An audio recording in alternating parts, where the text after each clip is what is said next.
ఆ, పైన రాసేసుకోండి. బ్రహ్మ, BRAMHA, బ్రహ్మ అని. భూకి మహాప్రాణం ఉంది. భువనాల్లోక, నాకి లాని జాయిన్ చేసి చెప్పాలి. లా కింద లా వస్తుంది కాబట్టి భువనాల్లోకాన్ని ప్లెయిన్ గా కాకుండా భువనాల్ అని ఒక్క సెకండ్ ఆపితే మీకు లా కింద లా వస్తే అక్కడ క్లియర్ గా వినిపిస్తుంది. ఆ బ్రహ్మ భువనాల్లోకాః,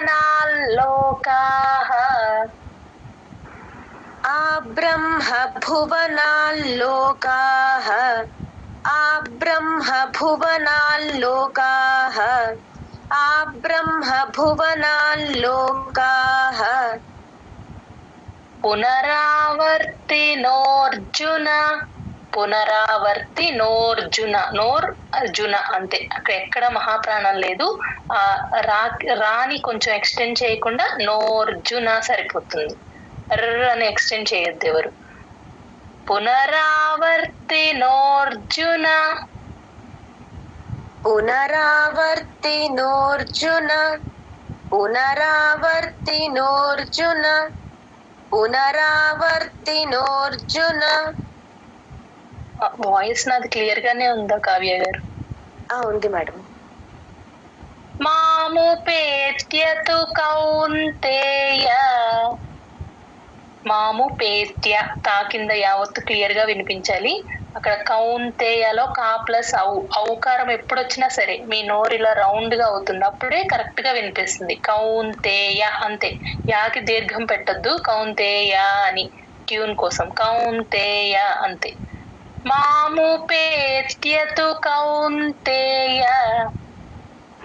మాముపేత్యతు కౌంతేయ, మాముపేత్యతు కౌంతేయ, మాముపేత్యతు కౌంతేయ. పునర్జన్మన విద్యతే, పునర్జన్మ పైన పెన్సిల్ తో రాసుకోండి. పునర్జన్మ అంతే.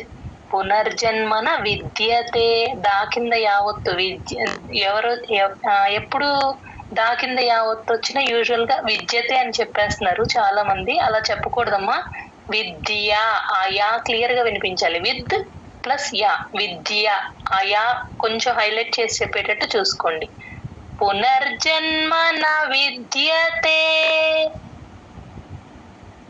పునర్జన్మన విద్యతే, పునర్జన్మన విద్యతే, పునర్జన్మన విద్యతే. ఆ బ్రహ్మ భువనాల్లోకాః పునరావర్తినోర్జున, ఆ బ్రహ్మ భువనాల్లోకాః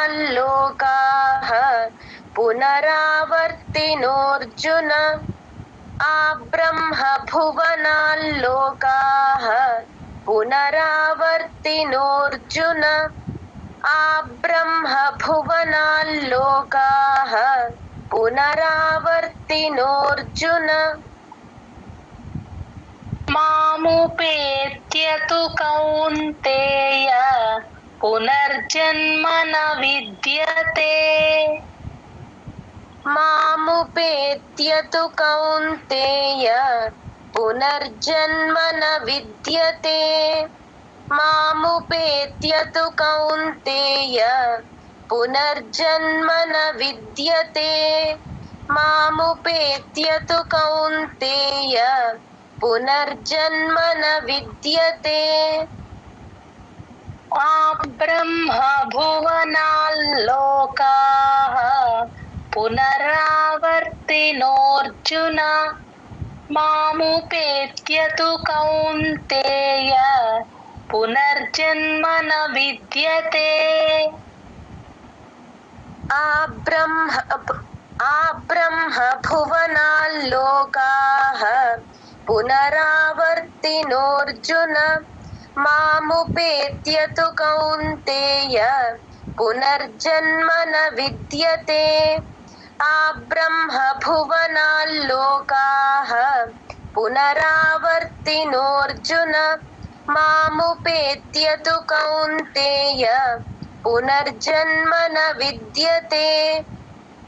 ఆ బ్రహ్మ భువనాల్లోకాః పునరావర్తినోర్జున మాముపేత్య తు కౌంతేయ పునర్జన్మ న విద్యతే ఆ బ్రహ్మ భువనాల్లోకాః పునరావర్తినోర్జున మాముపేత్య తు కౌంతేయ పునర్జన్మ న విద్యతే ఆ బ్రహ్మ భువనాల్లోకాః పునరావర్తినోర్జున మాముపేత్య తు కౌంతేయ పునర్జన్మ న విద్యతే ఆ బ్రహ్మ భువనాల్లోకాః పునరావర్తినోర్జున మాముపేత్య తు కౌంతేయ పునర్జన్మ న విద్యతే ఆ బ్రహ్మ భువనాల్లోకాః పునరావర్తినోర్జున మాముపేత్య తు కౌంతేయ పునర్జన్మ న విద్యతే. జై గురుదత్తమ్మ. 17వ శ్లోకం, శ్లోక నెంబర్ 17. సహస్రయుగ పర్యంతం. సహస్ర సా కింద రావస్తుంది కాబట్టి హాకి సాని జాయిన్ చేసి చెప్పాలి. సహస్రయుగ పర్యంతం. రా కింద యావత్ కూడా క్లియర్ గా వినిపించాలి. సహస్రయుగ పర్యంతం. సహస్రయుగ పర్యంతం.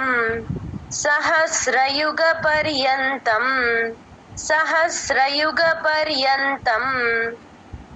అహర్యత్ బ్రహ్మణో విదుః. ఇది కొంచెం కేర్ఫుల్ గా చెప్పాలండి. అహర్యద్ పైన పెన్సిల్ తో రాసుకోండి.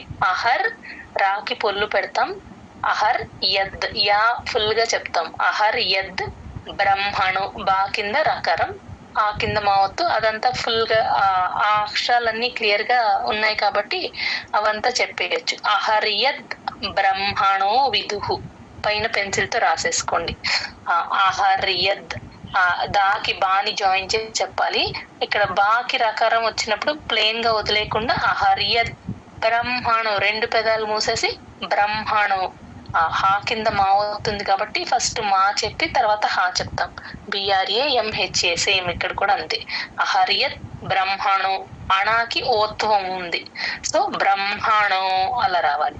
విదుహు విసర్గ హు అవుతుంది, రాసేసుకోండి. అహర్యత్ బ్రహ్మణో విదుహు. అహర్యద్ బ్రహ్మణో విదుః. అహర్యద్ బ్రహ్మణో విదుః. అహర్యద్ బ్రహ్మణో విదుః. రాత్రిం యుగ సహస్రాంతాం. రాత్రిం తా కింద రకారం ఉంది కాబట్టి రాకి తాని జాయిన్ చేసి చెప్పాలి. రాత్రిం అని ప్లేన్ గా అనకూడదు. రాత్రిం ఇలా. యుగ సహస్రాంతాం సేమ్ ఇక్కడ కూడా అంతే. సా కింద రకారం ఉంది కాబట్టి హాకి సాని జాయిన్ చేసి సహస్రాంతాం. అక్కడ తాకి దీర్ఘం ఉంది, గమనించండి. రాత్రిం యుగ సహస్రాంతాం. రాత్రిం యుగ సహస్రాంతాం. రాత్రిం యుగ సహస్రాంతాం. రాత్రిం యుగ సహస్రాంతాం. తేహోరాత్రవిదో జనాః. తేహో రాత్ర రాకి తాని జాయిన్ చేసి చెప్పాలి. తా కింద రకారం ఉంది కాబట్టి రాత్ర అని ప్లేన్ గా కాకుండా రాత్ర. తేహోరాత్రవిదో జనాః. తేహోరాత్రవిదో జనాః. తేహోరాత్రవిదో జనాః. తేహోరాత్రవిదో జనాః. సహస్రయుగ పర్యంతం అహర్యత్ బ్రహ్మణో విదుః. సహస్రయుగ పర్యంతం అహర్యద్ బ్రహ్మణో విదుః. సహస్రయుగ పర్యంతం అహర్యద్ బ్రహ్మణో విదుః. సహస్రయుగ పర్యంతం అహర్యద్ బ్రహ్మణో విదుః. రాత్రిం యుగ సహస్రాంతాం. ते होरात्रविदो जनाः रात्रिं युगसहस्रान्तां ते होरात्रविदो जनाः रात्रिं युगसहस्रान्तां ते होरात्रविदो जनाः ते జయగురుతమ్మ ते होरात्र రాత్ర కొంచెం స్ట్రెస్ ఇవ్వండి रात्रिं युगसहस्रान्तां ते होरात्रविदो जनाः रात्रिं युगसहस्रान्तां ते होरात्रविदो जनाः रात्रिं युगसहस्रान्तां ते होरात्रविदो जनाः सहस्रयुगपर्यन्तम् अहर्यत् ब्रह्मणो विदुः रात्रिं युगसहस्रान्तां ते होरात्रविदो जनाः सहस्रयुगपर्यन्तम् अहर्यद्ब्रह्मणो विदुः रात्रिं युगसहस्रान्तां ते होरात्रविदो जनाः सहस्रयुगपर्यन्तम् अहर्यद्ब्रह्मणो विदुः रात्रिं युगसहस्रान्तां ते होरात्रविदो जनाः सहस्रयुगपर्यन्तम् अहर्यद्ब्रह्मणो विदुः रात्रिं युगसहस्रान्तां ते होरात्रविदो जनाः सहस्रयुगपर्यन्तम् अहर्यद्ब्रह्मणो विदुः रात्रिं युगसहस्रान्तां ते होरात्रविदो जनाः सहस्रयुगपर्यन्तम् अहर्यद्ब्रह्मणो विदुः रात्रिं युगसहस्रान्तां ते होरात्रविदो जनाः सहस्रयुगपर्यन्तम् अहर्यद्ब्रह्मणो विदुः रात्रिं युगसहस्रान्तां ते होरात्रविदो जनाः सहस्रयुगपर्यन्तम् अहर्यद्ब्रह्मणो विदुः रात्रिं युगसहस्रान्तां ते होरात्रविदो जनाः జై గురుదత్తమం 18th శ్లోక 18వ శ్లోకం ఇది కొంచెం కేర్ఫుల్ గా చెప్పాలండి అందరూ ఇక్కడ ఆ వా కింద యావత్ వచ్చినప్పుడు అవ్యక్తాదని ప్లేన్ గా చెప్పేస్తారు ఒకసారి గమనించుకోండి అందరూ మళ్ళీ ఒకసారి రిపీట్ చేస్తాను అవ్యక్తాద్వ్యక్తయ సర్వాః ఇక్కడ అవ్యక్త అనకుండా ఆకి వాని జాయిన్ చేసి చెప్పాలి వాకి పొల్లు మాత్రమే పెడతాము ఔకారం రాదు యూజువల్ గా ఔకారం పెట్టేస్తారు అవు అంటారు అవు అనకూడదు వాకి పొల్లే అంతే అవ్యక్తాద్ వ్యక్తయ ఇక్కడ కూడా అంతే దా కింద వావొత్తు యావత్తు రెండు వినపడాలి అవ్యక్తాద్ వ్యక్తయ రాసేసుకోండి పెన్సిల్ తో వ్యక్తయ యాకి సాని జాయిన్ చేసి చెప్పాలి సా కింద సావొత్తుంది కాబట్టి అవ్యక్తాద్ వ్యక్తయ సర్వాః అంతే అవ్యక్తాద్ వ్యక్తయ సర్వాః अव्यक्ताद्व्यक्तयः सर्वाः अव्यक्ताद्व्यक्तयः सर्वाः अव्यक्ताद्व्यक्तयः सर्वाः ప్రభవంత్యః రాగమే ప్రభాకి మహాప్రాణం ఉంది ప్రభాలో పా కింద తకారం కూడా ఉంది ప్రభవంత్య ఇక్కడ పదం మధ్యలో తా ముందు సున్నా వచ్చినప్పుడు యూజువల్ గా ఎన్ సౌండే వచ్చేస్తుంది ప్రభవంత్య అలా వచ్చేస్తుంది తా కింద యావత్ కూడా క్లియర్ గా వినిపించాలి ప్రభవంత్య యా అలా వినిపించాలి ప్రభవంత్యః రాగమే ప్రభవంత్యః రాగమే ప్రభవంత్యః రాగమే ప్రభవంత్యః రాగమే రాత్ర్యాగమే ప్రలీయంతే. రాత్ర్యా తా కింద రకారము యావత్తు రెండు వినిపించాలి. ఇక్కడ యూజువల్ గా ఏం మిస్టేక్ చేస్తారంటే యావత్తు వదిలేస్తారు, రాత్రాగమే అనేస్తారు. యావత్తు క్లియర్ గా వినపడాలి. ఇక్కడ రాత్ర్యాగమే, రాకి తాని జాయిన్ చేసి చెప్పాలి. రాత్ర్యాగమే అలా రావాలి. ఆ మేకి పాని జాయిన్ చేసి చెప్పాలి. పా కింద రకారం ఉంది కాబట్టి రెండు పదాలు మూసి ప్రలీయంతే. రాత్ర్యాగమే ప్రలీయంతే.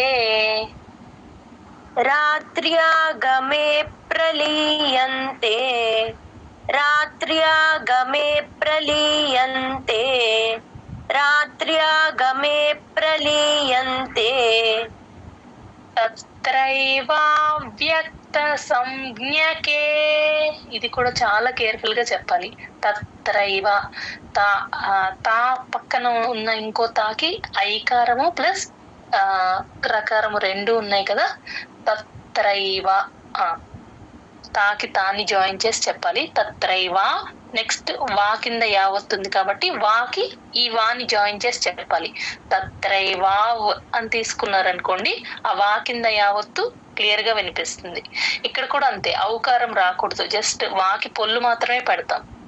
వా కింద యావత్తు ఎప్పుడు వచ్చినా సరే ఈ పైన టీత్ కింద లిప్స్ కి జాయిన్ చేస్తే ఆ వ్యా అనే కరెక్ట్ గా వినిపిస్తుంది అనమాట. తత్రైవా వ్యక్త, తత్రైవా అలా అలా వచ్చేటట్టు చూసుకోండి. ఔకారం మాత్రం ఎవరు అక్కడ ఔకారం పలకూడదు.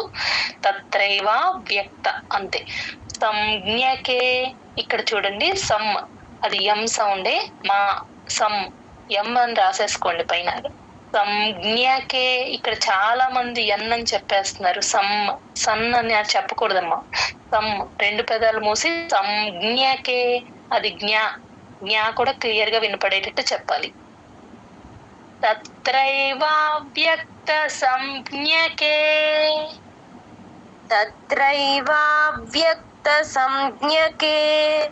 తత్రైవావ్యక్త సంజ్ఞకే. తత్రైవావ్యక్త సంజ్ఞకే. సంజ్ఞకే జ్ఞా. మళ్ళీ ఒకసారి చెప్పండి, ఒక్కసారి. తత్రైవావ్యక్త సంజ్ఞకే. ఓకే. అవ్యక్తాద్వ్యక్తయః సర్వాః ప్రభవంత్యః రాగమే. అవ్యక్తాద్వ్యక్తయః సర్వాః ప్రభవంత్యః రాగమే. అవ్యక్తాద్వ్యక్తయః సర్వాః ప్రభవంత్యః రాగమే. అవ్యక్తాద్వ్యక్తయః సర్వాః ప్రభవంత్యః రాగమే. రాత్ర్యాగమే ప్రలీయంతే. తత్రైవావ్యక్త సంజ్ఞకే. రాత్ర్యాగమే ప్రలీయంతే. తత్రైవావ్యక్త సంజ్ఞకే. రాత్ర్యాగమే ప్రలీయంతే. తత్రైవావ్యక్త సంజ్ఞకే. రాత్ర్యాగమే ప్రలీయంతే. తత్రైవావ్యక్త సంజ్ఞకే. అవ్యక్తాద్వ్యక్తయః సర్వాః ప్రభవంత్యః రాగమే. రాత్ర్యాగమే ప్రలీయంతే. తత్రైవావ్యక్త సంజ్ఞకే. అవ్యక్తాద్వ్యక్తయః సర్వాః ప్రభవంత్యః రాగమే. రాత్ర్యాగమే ప్రలీయంతే. తత్రైవావ్యక్త సంజ్ఞకే. అవ్యక్తాద్వ్యక్తయః సర్వాః ప్రభవంత్యః రాగమే. రాత్ర్యాగమే ప్రలీయంతే. తత్రైవావ్యక్త సంజ్ఞకే. అవ్యక్తాద్వ్యక్తయః సర్వాః ప్రభవంత్యః రాగమే. రాత్ర్యాగమే ప్రలీయంతే తత్రైవావ్యక్తసంజ్ఞకే అవ్యక్తాద్వ్యక్తయః సర్వాః ప్రభవంత్యః రాగమే రాత్ర్యాగమే ప్రలీయంతే తత్రైవావ్యక్తసంజ్ఞకే అవ్యక్తాద్వ్యక్తయః సర్వాః ప్రభవంత్యః రాగమే రాత్ర్యాగమే ప్రలీయంతే తత్రైవావ్యక్తసంజ్ఞకే అవ్యక్తాద్వ్యక్తయః సర్వాః ప్రభవంత్యః రాగమే రాత్ర్యాగమే ప్రలీయంతే తత్రైవావ్యక్తసంజ్ఞకే అవ్యక్తాద్వ్యక్తయః సర్వాః ప్రభవంత్యః రాగమే రాత్ర్యాగమే ప్రలీయంతే తత్రైవావ్యక్తసంజ్ఞకే. జై గురుదత్తమ్మ. 19వ శ్లోకం, శ్లోక నెంబర్ 19. భూతగ్రామస్స ఏవాయం. భూకి మహాప్రాణం ఉందండి. భూత గ్రామ, గా కింద రకారం ఉంది కాబట్టి తాకి గాని జాయిన్ చేసి చెప్పాలి. భూతగ్రామ అనేకూడదు, భూత గ్రామ అలా రావాలి. గ్రామ, మాకి సాని జాయిన్ చేసి చెప్పాలి. సా కింద సావొత్తుంది కాబట్టి భూత గ్రామస్ అని తీసుకోండి. అప్పుడు సా కింద సావొత్తు క్లియర్ గా వినిపిస్తుంది. ఆ సా తర్వాత చిన్న పాజ్ ఇవ్వాలి. ఏ అచ్చు కదా కంఠంలో నుంచి రావాలి. ఇది ఇంగ్లీష్ లెటర్ లో స్టార్టింగ్ లెటర్ ఏ ఉంటుంది కదా, అలా చెప్తే కరెక్ట్ గా వినిపిస్తుంది మీకు. భూత గ్రామస్స ఏవాయం. భూతగ్రామస్స ఏవాయం భూతగ్రామస్స ఏవాయం భూతగ్రామస్స ఏవాయం భూత్వా భూత్వా ప్రలీయతే. భూకి, రెండు భూలకి మహాప్రాణం ఉందండి. భూకి తాని జాయిన్ చేసి చెప్పాలి. ఇక్కడ కూడా భూత్వా అని ప్లెయిన్ గా అనేకూడదు. భూత్వా భూత్వా అలా వినిపించాలి. భూకి తాని జాయిన్ చేస్తే కరెక్ట్ గా తా కింద వావత్తు కూడా క్లియర్ గా వినిపిస్తుంది. భూత్వా భూత్వా అలా రావాలి. తర్వాత పా కింద రకారం ఉంది కాబట్టి సెకండ్ భూత్వాకి పాని జాయిన్ చేసి చెప్పాలి. వాకి పాని జాయిన్ చేసి చెప్పాలి. భూత్వా ప్రలీయతే. భూత్వా భూత్వా ప్రలీయతే. భూత్వా భూత్వా ప్రలీయతే భూత్వా భూత్వా ప్రలీయతే భూత్వా భూత్వా ప్రలీయతే. రాత్ర్యాగమే వశః పార్థ. రాత్ర్యాగమే, తా కింద రకారము యావత్తు రెండు ఉన్నాయి. ఇక్కడ గమనించండి. ఇక్కడ పైన రాత్ర్యాగమే, కింద రాత్ర్యాగమే వస్తుంది. అలాగే ప్రభవంత్య ప్రభవత్య రెండు 18, 19 కొంచెం కన్ఫ్యూజన్ గా ఉంటాయి. కొంచెం చూసుకుని మెమరైజ్ చేసేటప్పుడు చదివేటప్పుడు పైన ప్రభవంత్య వస్తుంది, ఇక్కడ ప్రభవత్య వస్తుంది 19th లో. అలాగే ఇక్కడ రాత్ర్యాగమే ప్రలీయంతే 18th లో వస్తుంది. రాత్ర్యాగమే వశః పార్థ. రెండు కొంచెం చూసుకొని చదవండి, పైకి కిందకి కన్ఫ్యూజ్ అవుతూ ఉంటారు. రాత్ర్యాగమే వశః, షా పక్కన ఉన్న విసర్గ ఎఫ్ సౌండ్ అండి. పా ముందు ఎప్పుడు విసర్గ వచ్చినా ఎఫ్ లాగే చెప్తాము. వశః పార్థ, రా కింద తావత్తు, టీహెచ్ఏ థా, అది డిహెచ్ఏ ధా అనే చెప్తున్నారు.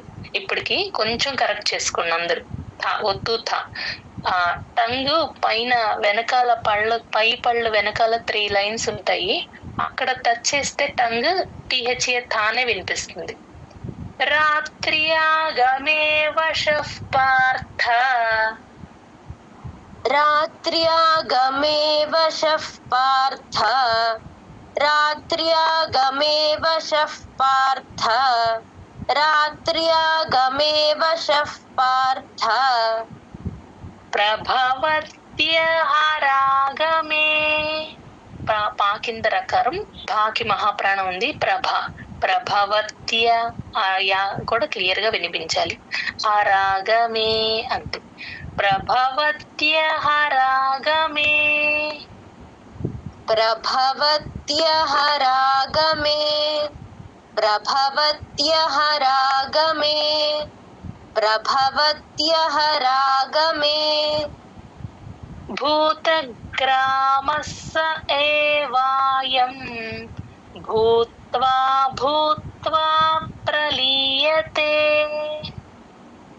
భూతగ్రామస్స ఏవాయం భూత్వా భూత్వా ప్రలీయతే భూతగ్రామస్స ఏవాయం భూత్వా భూత్వా ప్రలీయతే భూతగ్రామస్స ఏవాయం భూత్వా భూత్వా ప్రలీయతే రాత్ర్యాగమే వశః పార్థ ప్రభవత్యహరాగమే రాత్ర్యాగమే వశః పార్థ ప్రభవత్యహరాగమే రాత్ర్యాగమే వశః పార్థ ప్రభవత్యహరాగమే రాత్ర్యాగమే వశః పార్థ ప్రభవత్యహరాగమే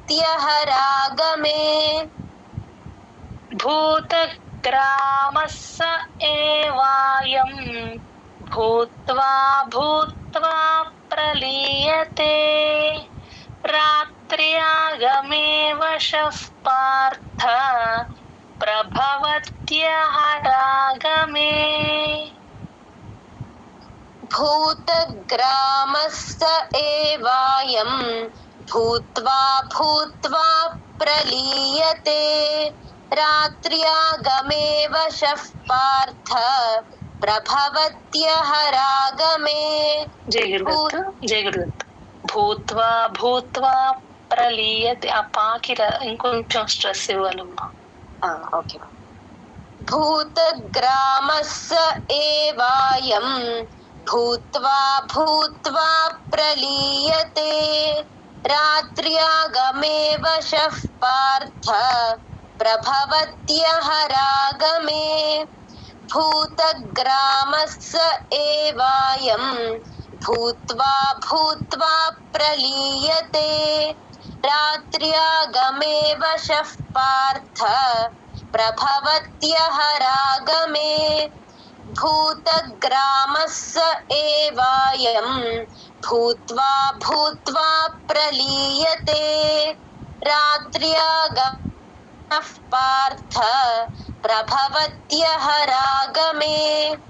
భూతగ్రామస్స ఏవాయం భూత్వా భూత్వా ప్రలీయతే రాత్ర్యాగమే వశః పార్థ ప్రభవత్యహరాగమే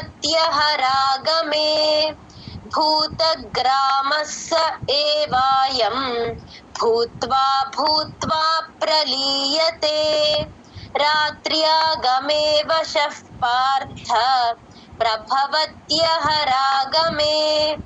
భూతగ్రామస్స ఏవాయం భూత్వా భూత్వా ప్రలీయతే రాత్ర్యాగమే వశః పార్థ ప్రభవత్యహరాగమే.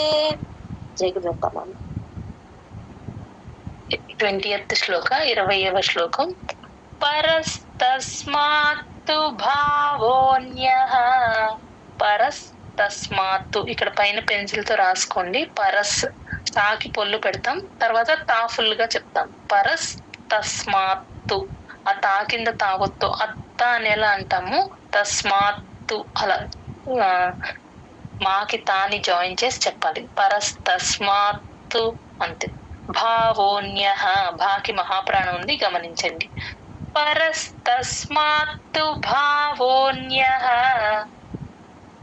పరస్తస్మాత్తు భావోన్యః పరస్తస్మాత్తు భావోన్యః పరస్తస్మాత్తు భావోన్యః అవ్యక్తో వ్యక్తాత్ సనాతనః ఇక్కడ కూడా అంతే. ఆకి వాని జాయిన్ చేసి చెప్పాలి. అవ్యక్తో అవ్ అంతే. వాకి పొల్లు పెడతాం. అవ్యక్తో వ్యక్తాత్ అక్కడ యూజువల్ గా ఏం చేస్తారంటే ఆ తాని వదిలేస్తారు, వ్యక్తాత్ పక్కన ఉన్న తాని వదిలేసి సనాతన అనే చెప్తారు.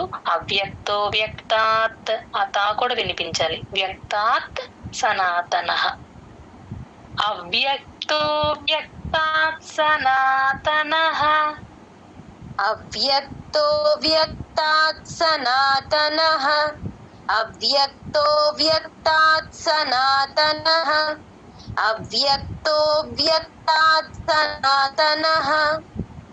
యస్స సర్వేషు భూతేషు, ఇక్కడ యస్స మామూలు ప్లేన్ సరస్వతి సా, సరస్వతి సా కింద సావొత్తు, యాకి సాని జాయిన్ చేసి చెప్పాలి.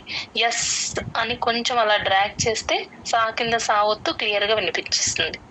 యస్స సర్వేషు, షూ షణ్ముఖ షా అండి, షూకి దీర్ఘాలు లేవు అక్కడ గమనించండి.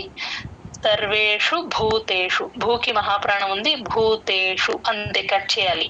ట్యూన్ కోసం భూతేషు అని అనకూడదు. యస్స సర్వేషు భూతేషు,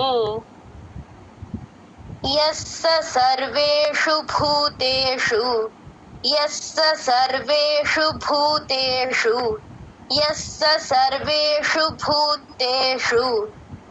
నశ్యత్సు న వినశ్యతి, నశ్యత్ తా కూడా వినిపించాలి. ఇక్కడ సాతో ఎండ్ అవుతుంది. నశ్యత్సు సూతో ఎండ్ అవుతుంది. ఒక్కసారి చూసుకోండి. నశ్యత్సు న వినశ్యతి, నశ్యత్సు న వినశ్యతి, నశ్యత్సు న వినశ్యతి, నశ్యత్సు న వినశ్యతి, నశ్యత్సు న వినశ్యతి. పరస్తస్మాత్తు భావోన్యః అవ్యక్తో వ్యక్తాత్ సనాతనః, పరస్తస్మాత్తు భావోన్యః అవ్యక్తో వ్యక్తాత్ సనాతనః, పరస్తస్మాత్తు భావోన్యః అవ్యక్తో వ్యక్తాత్ సనాతనః, పరస్తస్మాత్తు భావోన్యః అవ్యక్తో వ్యక్తాత్ సనాతనః. యస్స సర్వేషు భూతేషు నశ్యత్సు న వినశ్యతి, యస్స సర్వేషు భూతేషు నశ్యత్సు న వినశ్యతి, యస్స సర్వేషు భూతేషు నశ్యత్సు న వినశ్యతి, యస్స సర్వేషు భూతేషు నశ్యత్సు న వినశ్యతి. పరస్తస్మాత్తు భావోన్యః అవ్యక్తో వ్యక్తాత్ సనాతనః, యస్స సర్వేషు భూతేషు నశ్యత్సు న వినశ్యతి. పరస్తస్మాత్తు భావోన్యః అవ్యక్తో వ్యక్తాత్ సనాతనః, యస్స సర్వేషు భూతేషు నశ్యత్సు న వినశ్యతి.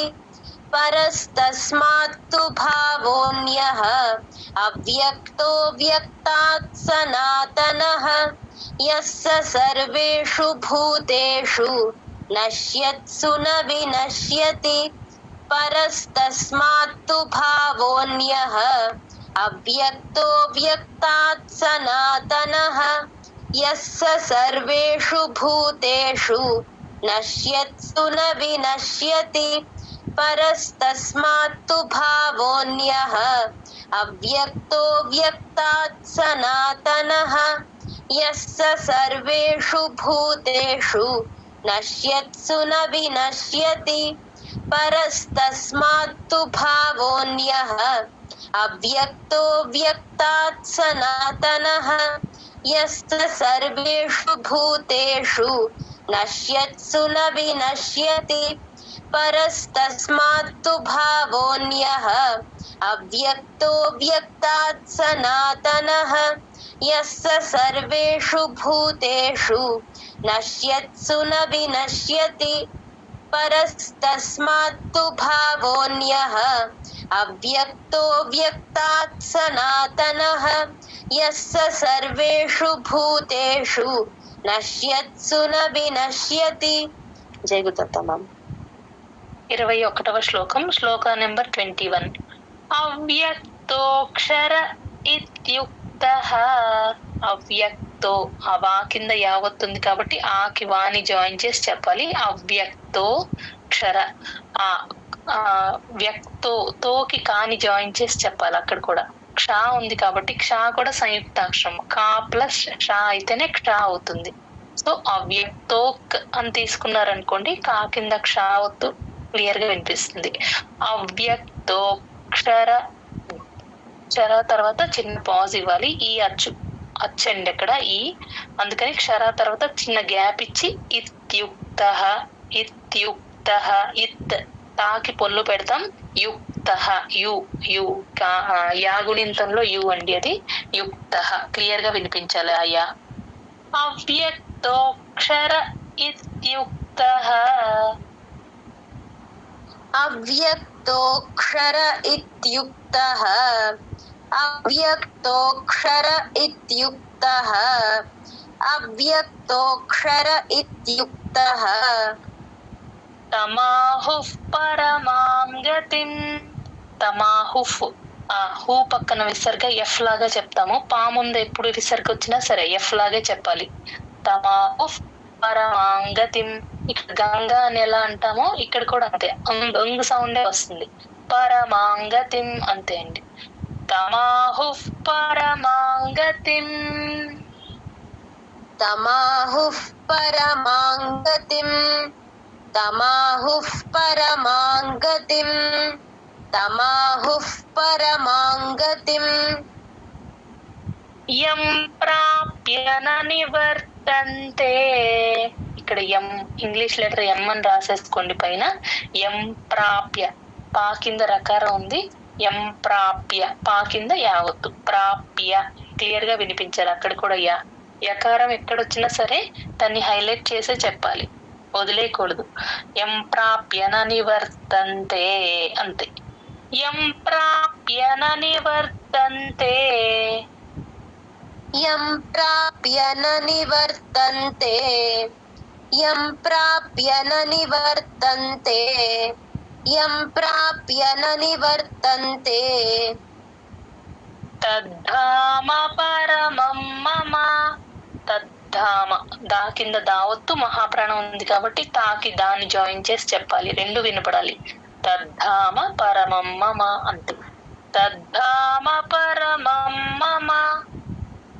తద్ధామ పరమం మమ. తద్ధామ పరమం మమ. తద్ధామ పరమం మమ. అవ్యక్తోక్షర ఇత్యుక్తః తమాహుః పరమాం గతిం. అవ్యక్తోక్షర ఇత్యుక్తః తమాహుః పరమాం గతిం. అవ్యక్తోక్షర ఇత్యుక్తః తమాహుః పరమాం గతిం. అవ్యక్తోక్షర ఇత్యుక్తః తమాహుః పరమాం గతిం. యం ప్రాప్య న నివర్తంతే తద్ధామ పరమం మమ. యం ప్రాప్య న నివర్తంతే తద్ధామ పరమం మమ. యం ప్రాప్య న నివర్తంతే తద్ధామ పరమం మమ. యం ప్రాప్య న నివర్తంతే తద్ధామ పరమం మమ. అవ్యక్తోక్షర ఇత్యుక్తః తమాహుః పరమాం గతిం. యం ప్రాప్య న నివర్తంతే తద్ధామ పరమం మమ. అవ్యక్తోక్షర ఇత్యుక్తః తమాహుః పరమాం గతిం. యం ప్రాప్య న నివర్తంతే తద్ధామ పరమం మమ.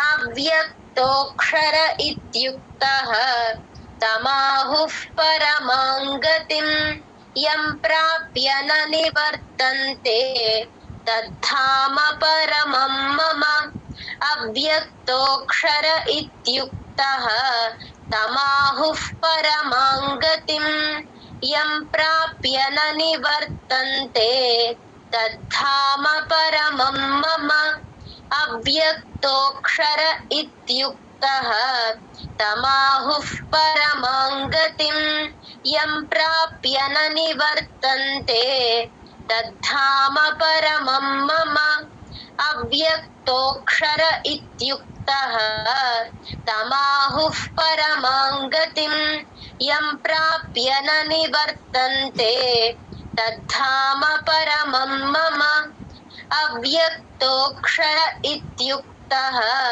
तमाहुः परमां गतिं यं प्राप्य न निवर्तन्ते तद्धाम परमं मम अव्यक्तोऽक्षर इत्युक्तः तमाहुः परमां गतिं यं प्राप्य न निवर्तन्ते तद्धाम परमं मम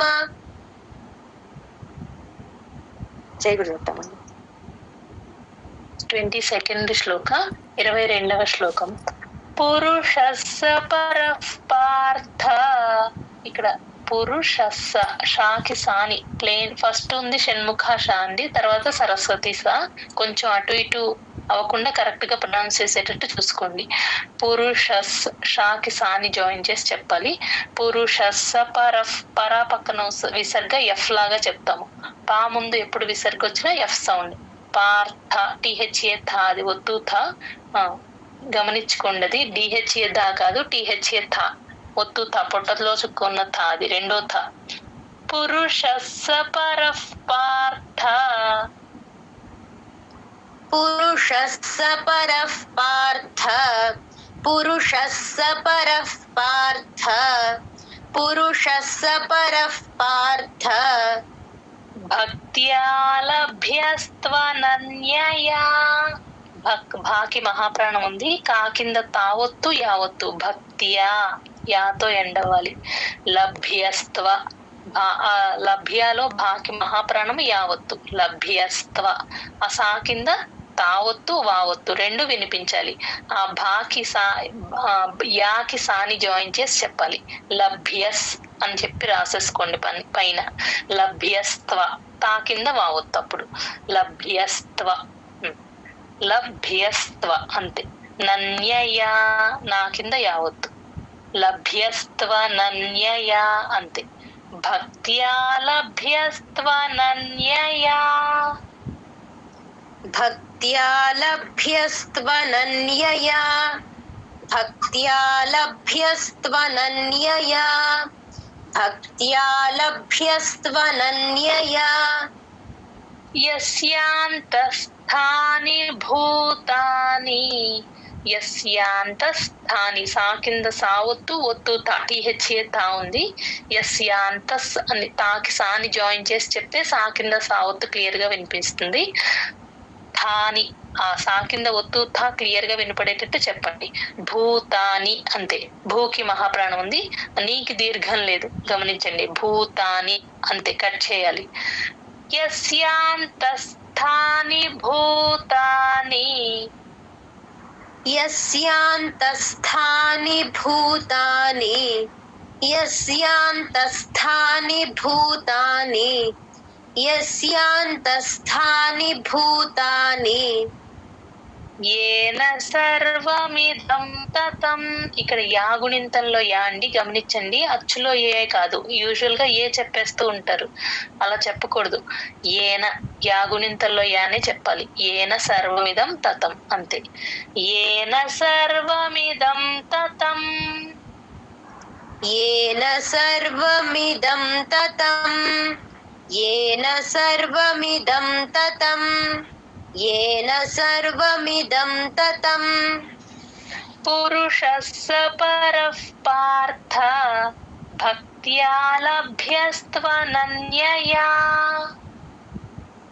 पुरुषः स परः पार्थ भक्त्या लभ्यस्त्वनन्यया पुरुषः स परः पार्थ भक्त्या लभ्यस्त्वनन्यया पुरुषः स परः पार्थ भक्त्या लभ्यस्त्वनन्यया यस्यान्तस्थानि भूतानि येन सर्वमिदं ततम् यस्यान्तस्थानि भूतानि येन सर्वमिदं ततम् यस्यान्तस्थानि भूतानि येन सर्वमिदं ततम् यस्यान्तस्थानि भूतानि येन सर्वमिदं ततम् पुरुषः स परः पार्थ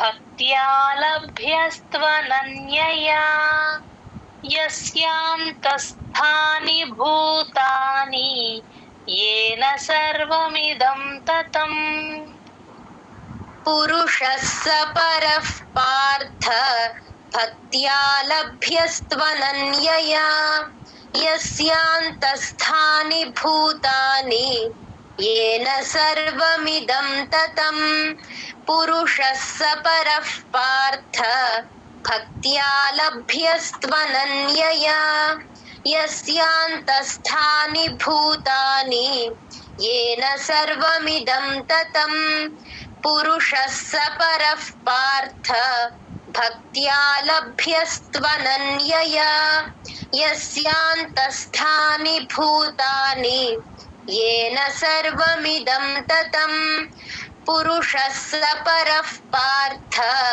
भक्त्या लभ्यस्त्वनन्यया यस्यान्तस्थानि भूतानि येन सर्वमिदं ततम् पुरुषः स परः पार्थ भक्त्या लभ्यस्त्वनन्यया यस्यान्तस्थानि भूतानि येन सर्वमिदं ततम् पुरुषः स परः पार्थ भक्त्या लभ्यस्त्वनन्यया यस्यान्तस्थानि भूतानि येन सर्वमिदं ततम् पुरुषः स परः पार्थ भक्त्या लभ्यस्त्वनन्यया यस्यान्तस्थानि भूतानि येन सर्वमिदं ततम् जय गुरुदत्तम् 23వ శ్లోకం 20 శ్లోక నెంబర్ 23.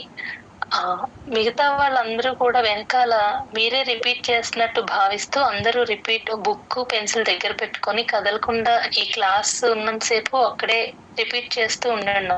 మీరే రిపీట్ చేస్తున్నట్టు భావిస్తూ, సో దట్ మీకు ఇంకా బాగా ప్రొనౌన్సియేషన్ అది ఇంప్రూవ్ అవుతుంది. విన్నందువల్ల రాదు, సేమ్ మీరు కూడా అలాగే రిపీట్ చేస్తూ వెనకాల నేర్చుకుంటూ ఉంటే ఇంకా బాగా వస్తుంది.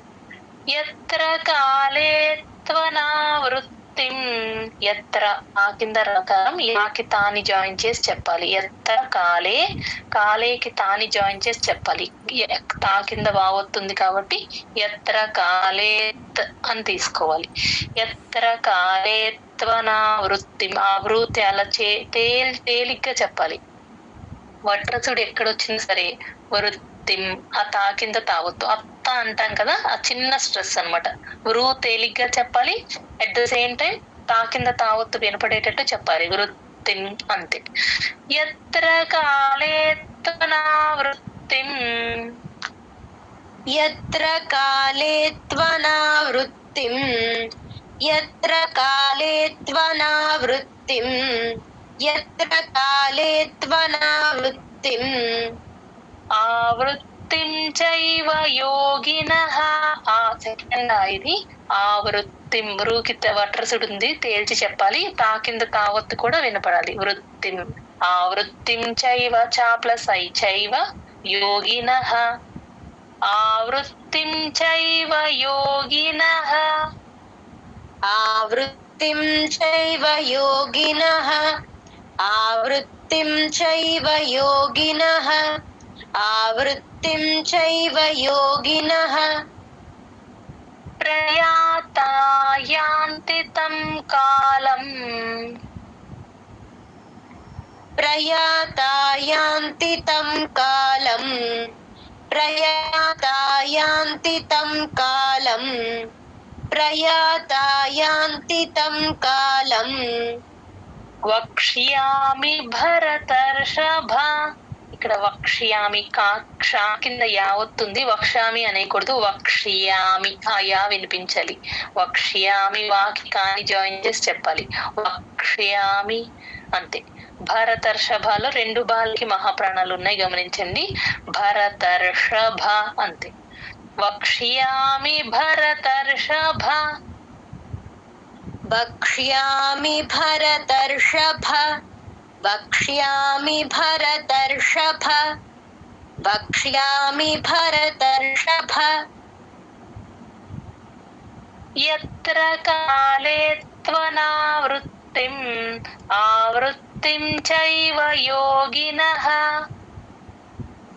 యత్ర కాలే త్వనావృత్తిం ఆవృత్తిం చైవ యోగినః యత్ర కాలే త్వనావృత్తిం ఆవృత్తిం చైవ యోగినః యత్ర కాలే త్వనావృత్తిం ఆవృత్తిం చైవ యోగినః యత్ర కాలే త్వన ఆ తా కింద వావుతుంది కాబట్టి లాకి తాని జాయిన్ చేసి చెప్పండి అమ్మా.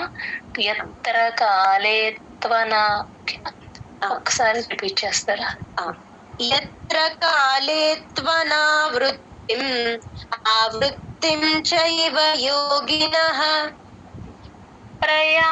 ప్రయాతాయాంతి తం కాలం వక్ష్యామి భరతర్షభ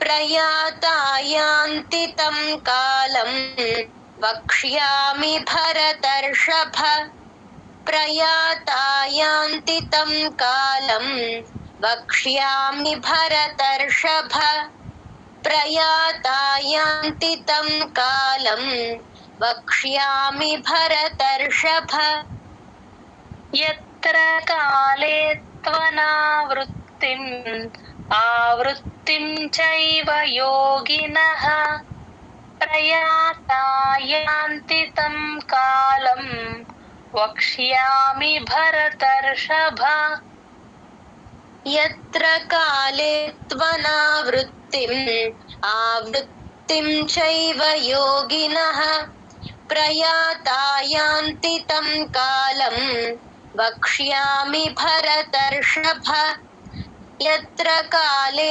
త్వనావృత్తిం ఆవృత్తిం చైవ యోగినః ప్రయాతాయాంతి తం కాలం వక్ష్యామి భరతర్షభ యత్ర కాలే త్వనావృత్తిం ఆవృత్తిం చైవ యోగినః ప్రయాతాయాంతి తం కాలం వక్ష్యామి భరతర్షభ యత్ర కాలే త్వనావృత్తిం ఆవృత్తిం చైవ యోగినః ప్రయాతాయాంతి తం కాలం వక్ష్యామి భరతర్షభ యత్ర కాలే త్వనావృత్తిం ఆవృత్తిం చైవ యోగినః ప్రయాతాయాంతి తం కాలం వక్ష్యామి భరతర్షభ యత్ర కాలే త్వనావృత్తిం ఆవృత్తిం చైవ యోగినః ప్రయాతాయాంతి తం కాలం వక్ష్యామి భరతర్షభ యత్ర కాలే త్వనావృత్తిం ఆవృత్తిం చైవ యోగినః ప్రయాతాయాంతి తం కాలం వక్ష్యామి భరతర్షభ. జై గురుదత్తమ్మ. జై గురుదత్తమ్మ. బాగా రిపీట్ చేశారు. జై గురుదత్త. ఒకసారి అందరూ